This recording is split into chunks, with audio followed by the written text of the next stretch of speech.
अस्सलाम वालेकुम नाज़रीन, अवामी तराज़ुम के नए व्लॉग के साथ मैं हूं खालिद भट्टी।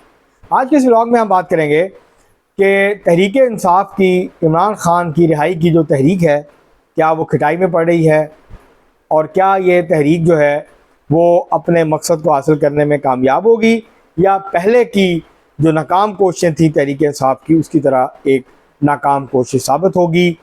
इसके हवाले से क्या तैयारियां हो रही हैं और ये जो तहरीक है इसके ऊपर ये जो तेज़ी के साथ फ़ैसले आ रहे हैं और चंद मज़ीद फ़ैसले आने वाले हैं अगले हफ्ते, इसके नतीजे में इसका तहरीक के ऊपर जो है वो क्या असर पड़ेगा और क्या इसके नतीजे में जो है वो खौफ और हरास की फ़िज़ा फैलेगी।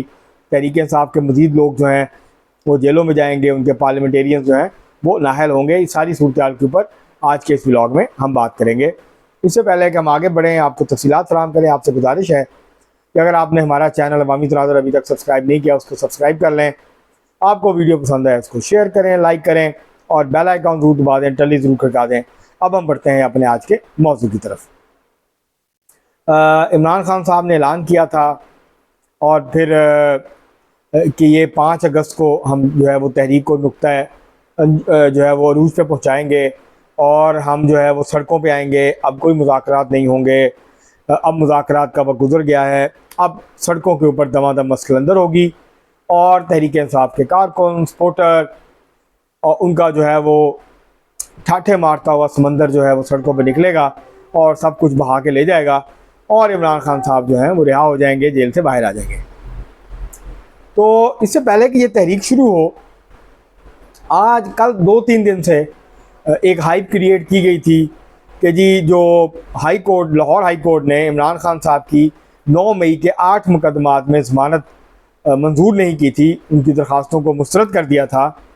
तो वो उसके ऊपर सुप्रीम कोर्ट में उन्होंने अपील दायर की थी, सुप्रीम कोर्ट में दरख्वास्त दायर की थी डिजिटली, क्योंकि अब 2 तरीके से आप सुप्रीम कोर्ट में दरख्वास्त दे सकते हैं। एक तो ये डिजिटली कर सकते हैं आप और दूसरा ये है कि आप जो है वो फिज़िकली जो पुराना सिस्टम है उसके तहत कर सकते हैं। तो अब ये सुप्रीम कोर्ट ने तय ये किया है कि जो भी डिजिटली अप्लाई करेगा, दरख्वास्त देगा, अपील में जाएगा, उसका केस जो है वो 3-4 दिनों के अंदर अंदर लग जाएगा। लेकिन जो दूसरी फ़िज़िकल तरीके से पुराने तरीके के तहत जो है वो केस दायर करेगा तो उसको ज़्यादा टाइम लगेगा। मकसद इसका ये है कि इनकरेज करना है कि आप जो है वो डिजिटल जो है तरीक़ाकार है उसको अपनाएं और उसके ज़रिए से सुप्रीम कोर्ट तक जो है वो अपनी बात को पहुंचाने की कोशिश करें। तो बहरहाल वो बैरिस्टर सलमान सफदर साहब ने दरख्वास्त दायर की और उन्होंने सुप्रीम कोर्ट से कहा कि हाई कोर्ट में फ़ैसले में हुक्म है, तो लिहाजा आप 9 मई के मुकदमात हैं इसके अंदर 8 मुकदमात में आप इमरान खान साहब की ज़मानत जो है उसको मंजूर करें, क्योंकि उनकी गिरफ्तारी डाली हुई है FIA ने और दीगर पुलिस ने और दूसरों ने। तो जब आज केस लगा, ये गालबन 2 या 3 दिन पहले दायर हुआ था, आज लग गया। तो चीफ जस्टिस की सराई पे बेंच ने इसको सुना था, 2 रुकनी बेंच था ये। तो जो सलमान अकरम राजा हैं, तहरीक इंसाफ के सेक्रेटरी जनरल भी हैं, तो वो गए, उन्होंने रोस्टर पे जाके बेंच के सामने पेश हुआ और कहा कि जी बैरिस्टर सलमान सफदर मुल्क में नहीं है, लिहाजा केस एडजर्न कर दें, नोटिस जारी कर दें। तो चीफ जस्टिस साहब ने कहा कि नोटिस जारी नहीं हो सकता, तो जब केस सुनेंगे फिर ही फैसला करेंगे नोटिस करना नहीं करना।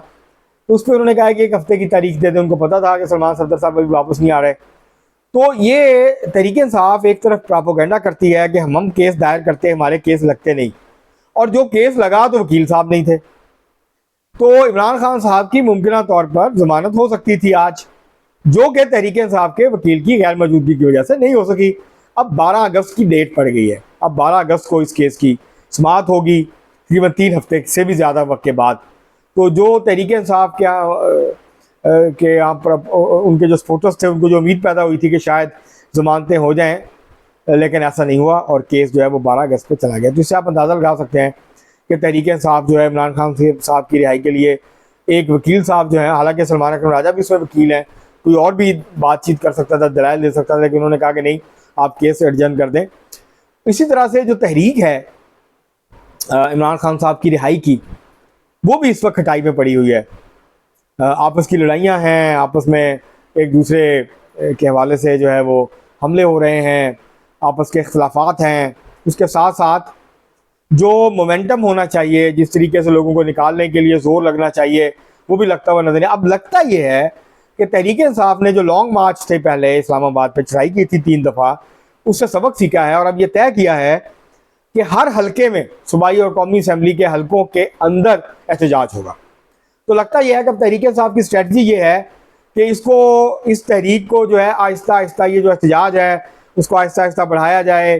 पहले मुकामी सतह पे किया जाए, फिर शहरों की सतह पे किया जाए, फिर शायद तहसीलों की सतह पे, ज़िला की सतह पे, फिर आहिस्ता आहिस्ता आहिस्ता आहिस्ता जो है वो मोमेंटम बनाया जाए। इसका मतलब ये है कि 5 अगस्त इस तहरीक का नुक्ता आगाज़ होगा, इसका अरूज नहीं होगा।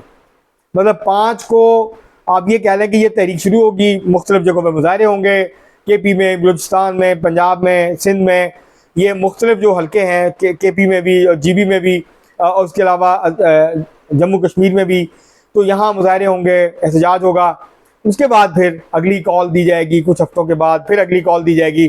तो लगता ये है कि ये अभी एक लंबी तहरीक, उसके मोमेंटम बनाने के लिए एक लंबा प्रोसेस होगा। 5 अगस्त को जो कहा जा रहा था कि तूफ़ान आ जाएगा, समंदर जो उमड़ आएगा लोगों का, तो ऐसा होता हुआ नज़र नहीं आता। हाँ, ये ज़रूर है कि अब तहरीक इंसाफ शायद एक लंबी प्लानिंग के ऊपर चल रही है कि आहिस्ता आहिस्ता मोमेंटम बनाया जाए, लोगों के अंदर से खौफ दूर किया जाए। प्रॉब्लम क्या है तहरीक इंसाफ का? तहरीक इंसाफ ने एक ऐसे वक्त में जो है वो एहतजाज की कॉल दी है, तहरीक की कॉल दी है, जब 9 मई के फैसले आने शुरू हो गए हैं। और 9 मई के बाद जो है इसके बाद फिर 26 नवंबर के फैसले आने शुरू हो जाएंगे। अभी इस्लामाबाद में एक फैसला हुआ है जिसमें 6 माह की कैद की सज़ा सुनाई है जज ने उन लोगों को जिन्होंने गैर कानूनी तौर पर एहतजाज में हिस्सा लिया था। तो ये जो मामला है, ये अब एक तरफ एहतजाज की तैयारियां हैं, तो दूसरी तरफ सज़ाएँ जो हैं वो सुनाए जाने का अमल जो है वो तेज़ हो गया है। उमर यूब खान साहब जो अपोजिशन लीडर हैं, उन्होंने ख़त लिखा है चीफ जस्टिस ऑफ पाकिस्तान को कि ये जो फैसले हैं ये बहुत तेज़ हो रहे हैं। पहले कहते थे इंसाफ नहीं हो रहा, पहले कहते थे इंसाफ डिले जो है, justice delays is justice denied, कि जब आप ताख़ीर करते हैं इंसाफ में तो आप इंसाफ से इनकार करते हैं। अब जब तेज़ी पकड़ी अदालतों ने तो आप कह रहे हैं चीफ जस्टिस साहब से कि जी आप इनको कहें कि ये आहिस्ता करें, ये बहुत तेज़ करते हैं, ये रोज़ाना रात को 12-12 बजे तक जो है मुकदमा चला रहे हैं और हमें जो है ये सज़ाएँ सुनाए जा रहे हैं धड़ाधड़। तो इस अमल को जो है वो सुस्त किया जाए और कानून जो है उसको फॉलो किया जाए। और ये वो, तो इससे आप अंदाज़ा लगा सकते हैं कि तहरीक इंसाफ के अंदर इस वक्त उनके 70-75 जो सूबाई और कौमी असम्बली के अरकान और सेनेटर हैं, वो इस वक्त 9 मई के मुकदमात की ज़द में आ सकते हैं। इस बात के इम्कानात मौजूद हैं और अगर वो ज़द में आए तो वो नाअहल हो जाएंगे और तहरीक इंसाफ की जो पार्लियामानी स्ट्रेंथ है वो और बहुत ज़्यादा कम हो जाएगी, कमज़ोर हो जाएगी। ऊपर से तहरीक इंसाफ को ज़िमनी इलेक्शंस का भी सामना है। तो अब देखते हैं कि तहरीक इंसाफ इसके हवाले से क्या करती है और ये जो तहरीक है, क्या ये मोमेंटम तहरीक इंसाफ, इस वक्त तो रिहाई का इशू नहीं है, इस वक्त तो यह है कि कोई तहरीक का मोमेंटम बन पाए। तो क्या इस वक्त सबसे बड़ा सवाल यह है कि क्या तहरीक इंसाफ एक बड़ा मोमेंटम तहरीक का बना पाएगी? तो वो इस वक्त बनता हुआ नज़र नहीं आता। जैसे जैसे सज़ाएँ आएंगी, फैसले आएंगे 9 मई के, वैसे वैसे तहरीक इंसाफ के अंदर खौफ और हरास की जो फ़िज़ा है वो और ज़्यादा बढ़ेगी और कारकुनों के अंदर और जो मायूसी है वो आ सकती है। हाँ, उसके जो वोटर्स हैं जो इमरान खान से मोहब्बत करने वाले हैं, हाँ उनमें ज़रूर इमरान खान साहब के लिए, तहरीक इंसाफ के लिए जो हमदर्दी है वो बढ़ सकती है। तो ये देखना होगा आने वाले दिनों में कि मामला जो हैं वो किस तरफ का रुख जो है वो इख्तियार करते हैं। अब तक के लिए इतना ही, बहुत शुक्रिया।